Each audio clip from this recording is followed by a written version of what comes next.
And you also ask why Luke did not cover the trip to Egypt. Barbara, you asked that question, and that's a good question. And again, you're asking questions that I wish we had biblical data on. We just don't.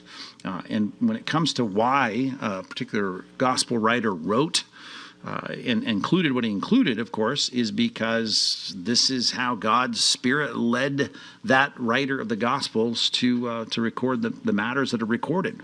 And what's great, if you have a harmony of the Gospels or parallel Matthew, Mark, Luke, and John, you'll see that Matthew, Mark, and Luke often, we call them the synoptics because they give a synoptic overview of the life of Christ.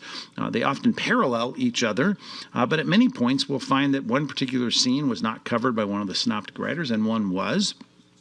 And we don't know why that was, other than when you study them in detail, and as I have, going through them in great detail, verse by verse, particularly in the last couple of years, working my way through the book of Luke for our congregation, verse by verse, you'll see there's a rhetorical reason that some things are put in a text, and it just follows that the argument being made in the broader sense, the rhetorical argument, and though this is an orderly account that Luke says he's compiling, it's not just a running timeline of Jesus's life. There is a point being made. Now, John is at the other extreme. The writer of the fourth gospel is writing with a very specific goal, as he states at the end of his book, and all of that was put out of order. Many of the parts of the life of Christ put out of order because he's basically dealing with a thematic argument that starts in John 1 and goes all the way through to John 21. So the differences, we can't always tell you why, and if we think about why we don't have that flight to Egypt in Luke's gospel,